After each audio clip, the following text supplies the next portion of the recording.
Hi hello viewers, welcome to social post TV. నేను మీ శ్వేత. ప్రస్తుతం మనతో పాటు స్టూడియోలో ఉన్నారు స్టాక్ మార్కెట్ అనలిస్ట్ జీవి సత్యనారాయణ గారు. నమస్తే సార్. నమస్తే. ఎలా ఉన్నారు? బాగున్నా సార్. ఇప్పుడు అమెరికా ఎలక్షన్స్ అయిపోయాయి, ఇండియాలో ఎలక్షన్స్ కూడా అయిపోయాయి. సో కానీ స్టాక్ మార్కెట్ కి వచ్చేసరికి ఎక్కడ చూస్తున్నా ఇవి పడుతూనే ఉంది, షేర్ అనేది డౌన్ అవుతూనే ఉంది. సో ఇప్పుడు కొత్తగా ఇన్వెస్ట్ చేసే వాళ్ళకి మీరు ఇచ్చే సజెషన్ ఏంటి?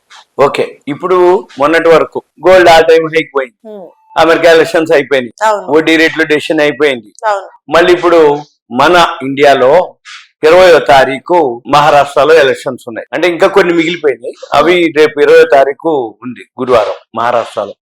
దీంతో పాటు కొన్ని అంటే ఉదాహరణకి ఇప్పుడు మొన్న రాహుల్ గాంధీ రెండు ప్లేసుల్లో పోటీ చేసిండు. అలా ఇండియా మొత్తంలో రెండు ప్లేసుల్లో ఎవరైతే పోటీ చేసిండ్రో వాటికి మళ్ళీ బై ఎలక్షన్స్ అవి కూడా నిన్నటితోటి అయిపోవటం జరిగింది.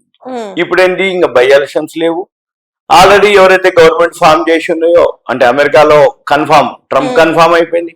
ఇండియాలో మన అంటే ఎన్డీఏ బీజేపీ గవర్నమెంట్ ఓకే అయిపోయింది కదా.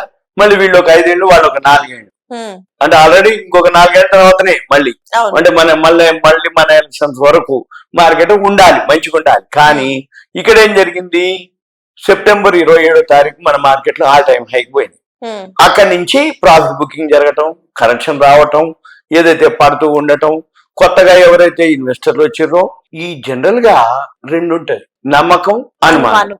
ఈ నమ్మకం ఏంటిది, అనుమానం. షేర్ మార్కెట్ ఎవరన్నా ఇప్పుడు మనలాగా యూట్యూబ్ లో వీడియోలో లేకపోతే వాళ్ళకి ఎవరైనా అడ్వైజర్లు ఉన్నారనుకో, అబ్బా ఆయన బాగా చెప్తాడు అనేది ఒక నమ్మకం. కానీ అనుమానం ఏంది, నువ్వు చెక్ చేసుకోవటం. అయితే ఈ అనుమానానికి నమ్మకం ఏంటంటే ఆయన బాగా చెప్తాడు అనేది ఒక నమ్మకం. కానీ వాళ్ళు నమ్మరు. అప్పుడు ఎప్పుడు పెరుగుతుందని చెప్పినాక ఇక షేర్ బాగా పెరుగుతుంది చూడు, అప్పుడు నమ్ముతారు. కానీ అక్కడి నుంచి అది పడటం మొదలు పెడతాది. ఏమండి మీరు చెప్పారు కదా అప్పుడు పెరిగింది కదా అనడు, నేను చెప్పినప్పుడు నువ్వు కొనవు, ఎందుకు కొనవు, ఇంకా పెరగలే కదండి, అనుమానం ఉంది కాబట్టి, అనుమానం వల్ల పెరగలే కదా, ఏమో చెప్పిండే గానీ చాలా మంది చెప్తారు, పెరుగుతూ ఉండగా కొంటారు, కరెక్ట్ గా వీళ్ళు కొన్న తర్వాత డౌన్ ఫాల్ అప్పుడు ఏమనిపిస్తుంది అంటే ఆయన చెప్పిండు నేను కొన్నా అంటే మనం ఏమంటామంటే అయ్యా నమ్మకం ఉంది కొనుక్కోవాలి. పెరిగిన తర్వాత నేను చెప్పక్కర్లే, ఆ షేర్ చెప్తాది ఏమని పెరిగినా అని. అప్పుడు నువ్వు కంటే ఇంకేం లాభం, అంటే హైలో కొనకూడదు. ఇప్పుడు ఉదాహరణకి ఎట్లుంటది అంటే ఎవరైనా సరే ఇప్పుడు యూత్ క్యాంపస్ సెలక్షన్ అంటే డిగ్రీనో పీజీనో బీటెక్ ఎంటెక్ ఎంబీఏనో బీకామ్ అయిపోయింది, ఏమంటే క్యాంపస్ సెలక్షన్ లేకపోతే ఏమంటే జాబ్ వచ్చేస్తుంది మంచి ప్యాకేజ్ తోటి అనుకో. రాగానే ఫస్ట్ ఏంది సేవింగ్స్.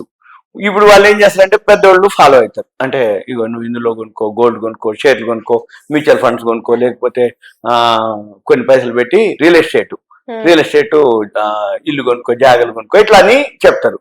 వాళ్ళు ఏమంటారంటే ఎంతసేపటికి 2 రకాలు అనమాట.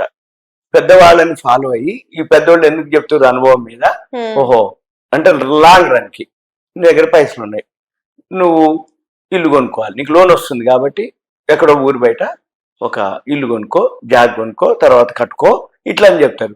వాళ్ళు నాకెందుకులే మనం కిరాయి పడేస్తే వస్తుందనో లేకపోతే ఎంజాయ్ చేయడానికి ఎక్కువ ఖర్చు పెడతారు ఎంటర్టైన్మెంట్ కి.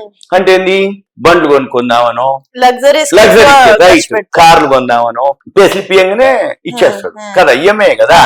ఇక ఇంట్లో పెద్ద పెద్ద టీవీలు, పెద్ద అంటే సెల్ ఫోన్లు, అంటే ఒక్కొక్కళ్ళు ఈ మధ్య కాలంలో అంటే 2 ఉంటాయి కదా డ్యూయల్ సెల్, అంటే ఏంది 1 lakh ప్లస్ యాపిల్ కొత్త మోడల్ వస్తుంది, కానీ ఇది అవుట్డేటెడ్ అని మళ్ళీ కొత్త మోడల్.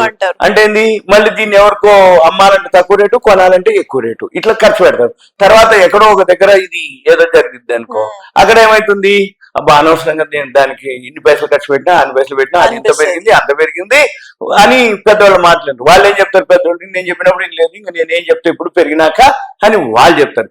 ఇక మన షేర్ మార్కెట్ కి ఏంటిది, షేర్ మార్కెట్లు ఏవైతున్నాయో ఇప్పుడు అన్ని పాజిటివే. ఏం పాజిటివ్, ఎక్స్పోర్ట్స్ పెరిగినాయి, అమెరికాలో ఎలక్షన్స్ అయిపోయినాయి, ఇండియాలో ఎలక్షన్స్ అయిపోయినాయి, రిజల్ట్స్ వచ్చేసినాయి, ప్రతి కంపెనీ ప్రతి స్టేటు కొత్త గవర్నమెంట్ ఫామ్ అయింది. ఇప్పుడు ఉదాహరణకి తెలంగాణ కొత్త గవర్నమెంట్, కాంగ్రెస్ గవర్నమెంట్, వీళ్ళు ఏం చేశారు, అమెరికా పోయి మా స్టేట్ లో మీరు పెట్టుబడులు పెట్టండి అని కంపెనీలకు చెప్పడం జరిగింది. ఇప్పుడు ఆంధ్రప్రదేశ్ వచ్చింది, వీళ్ళు పర్యటన చేయటం, ఏది వేరే అంటే ఎంఎన్సీలు, ఇప్పుడు టెస్లా వాళ్ళు ఉన్నారు, మన ఇండియాకి వస్తారు.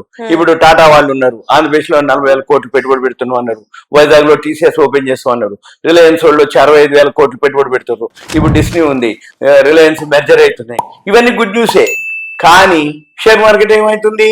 పడుతూ వచ్చింది. రూపాయి ఏమైతుంది? వీక్ అవుతుంది. డాలర్ ఏమైతుంది? స్ట్రాంగ్ అవుతుంది. ఏం జరుగుతుంది? ఎందుకు జరుగుతుంది? ఈ బిగినర్స్ ఎవరైతే షేర్ మార్కెట్ లో ఉన్నారో వీళ్ళందరికీ ఏమనిపిస్తుంది అంటే, అప్పుడు మార్కెట్ హైలో ఉంది, అప్పుడు కొనుక్కున్నాం, ఇప్పుడు పడిపోతుంది, ఇప్పుడు ఏం చేయాలి? అయితే ఇప్పుడు వాల్యూ ఉన్న స్టాక్స్ చాలా ఉంటాయి. దీంట్లో నేను మీకు సింపుల్ గా ఎవరైతే ఈ వీడియో అబ్జర్వ్ చేస్తున్నారో ఒక పెన్ను నోట్బుక్ దగ్గర పెట్టుకోండి. నేను ఫార్ములా చెప్తా, ఆ ఫార్ములా ప్రకారం ఫాలో కావాలి. ఆ ఫార్ములా ఏంటిదంటే screener.in అని ఒక వెబ్సైట్ ఉంటుంది. screener.in. ఈ screener.in వెబ్సైట్ ఉందో అక్కడికి వెళ్ళి ఒక సెర్చ్, రిలయన్స్ అనో, TCS, Infosys, Tata power, Tata steel, ఏదో ఒక కంపెనీ ఎంటర్ చేయాలి. సెర్చ్, అక్కడ పీర్స్ అని ఒక వర్డ్ ఉంటుంది, PEERS. ఈ పీర్స్ కనుక క్లిక్ చేస్తే అక్కడ రైట్ సైడ్ కి ఎడిట్ కాలం అని ఒక వర్డ్ ఉంటుంది. అక్కడ ఏం చేయాలంటే ఏవైతే కాలమ్స్ నేను చెప్తున్నా, సెకండ్ క్వార్టర్, పోయిన సంవత్సరం సెకండ్ క్వార్టర్, ఇప్పుడు సెకండ్ క్వార్టర్ ప్రాఫిట్ ఎంత వచ్చింది అది అక్కడ చూపిస్తుంది. ఎడిట్ కాలంకి వెళ్ళి అక్కడ సెర్చ్కి వెళ్ళి అక్కడ ఎంటర్ చేస్తే అక్కడ మనం ఏం చేయాలి? Net profit last year second quarter, present second quarter, మళ్ళీ difference growth, net profit growth ఎంత పర్సెంటేజ్ లాస్ట్ ఇయర్ కి ఇప్పటికి ఎంత వచ్చింది. అక్కడనే ఉంటాయి కాలమ్స్, అవన్నీ ఏం చేయాలి? సెట్ చేసుకోవాలి. ఇక మళ్ళీ ఇంకో కాలం ఏం చేయాలి? నెట్ ప్రాఫిట్ యాన్యువల్ కి ఎంత వచ్చింది. మళ్ళీ ఇంకో కాలం ఏం చేయాలంటే TTM అని ఉంటుంది, ట్రైలింగ్ 12 months. ఇప్పుడు సెకండ్ క్వార్టర్ రిజల్ట్స్ గ్రోత్ ఎంత వచ్చింది, రేపు రాబోయే మార్చి ఫైనాన్షియల్ ఇయర్ కి ఎంత ప్రాఫిట్ వస్తుంది, అది కూడా ఉండాలి. అవన్నీ అక్కడనే దొరుకుతాయి. అవన్నీ యాడ్ చేసుకుంటే ఇప్పుడు మనం అదే స్క్రీన్స్ కి వెళ్తే పైన సెక్టార్ వైజ్ ఉంటుంది. రైట్ సైడ్ బ్రౌజ్ సెక్టార్ అని ఉంటుంది.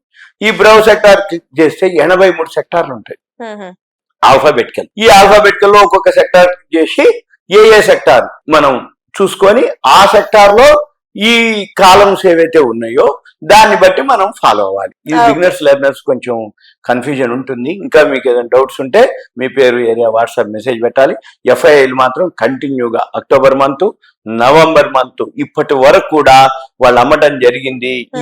ఈ రోజు వరకు కూడా ఈ నెల 15 రోజుల్లో వాళ్ళు ₹1 పెట్టి కూడా కొనలేదు. అంటే కంటిన్యూగా అమ్ముతూ వచ్చారు. ఈ అమ్ముతూ వచ్చింది ఇప్పటికీ ఈ నెల 29,533 కోట్లు, పోయిన నెల 1,14,445.89 కోట్లు వీళ్ళు సెల్లింగ్ లో ఉన్నారు. ఎప్పుడైతే FIIలు కంటిన్యూగా సెల్లింగ్ లో ఉన్నారో మార్కెట్ ఫాల్ అవుతాయి. మళ్ళీ ఎప్పుడు పెరుగుతుంది మార్కెట్లు? ఈ వాల్యూ ఉన్న స్టాక్స్ మనం ఇప్పుడు కనుక కొనుక్కుంటే తక్కువలో దొరుకుతాయి. ఈ తక్కువలో దొరికినప్పుడు FIIలు ఎక్కడో ఒక దగ్గర ఆగిపోతారు. అంటే సెల్లింగ్ చేసి ఎక్కడో ఒక దగ్గర ఆగిపోతారు. మళ్ళీ వాళ్ళు బైలోకి వెళ్తారు. వాళ్ళు ఎప్పుడైతే బయింగ్ చేయడానికి మళ్ళీ వెళ్తారో వాళ్ళతో పాటు మనం కూడా బైలోకి వెళ్ళాలి. అప్పుడు మనకి ఇక మళ్ళీ ఈ రేట్లు రావు. ఎందుకంటే పెరిగిన తర్వాత ఇక ఈ రేట్లు రావు. కాబట్టి మనం ఏం చేయాలి? ఇక అవి ఏవైతే second quarter results, annual results, రేపు రాబోయే ఫైనాన్షియల్ ఇయర్ ఎండ్కి ఎంత నెట్ ప్రాఫిట్ ఇంక్రీజ్ అవ్వబోతుంది. మెయిన్ నెట్ ప్రాఫిటే. ఏ కంపెనీ చూడవలసిన మనం ప్రాఫిటే చూడాలి. ప్రాఫిట్ కనుక ఎంత పెరుగుతుంది అనేది డిఫరెన్స్. అది గ్రోత్ పర్సెంటేజ్ చూసుకో, లేదు అమౌంట్ అంటే క్రోర్స్ లో ఎంత అనేది మనం కనుక చూడగలిగితే మీకు ఓకే. ఇది మీకు ఒక అవేర్నెస్, ఎడ్యుకేషన్, నాలెడ్జ్ పర్పస్ మాత్రమే. Okay, thank you so much sir. Thank you. So చూసారు కదండి, ఈ వీడియో కనుక మీకు నచ్చినట్లయితే వీడియో లైక్, కామెంట్, షేర్ చేసేయండి. ఇలాంటి మరిన్ని ఇంట్రెస్టింగ్ వీడియోస్ కోసం మా ఛానల్ ని సబ్స్క్రైబ్ చేసేయండి.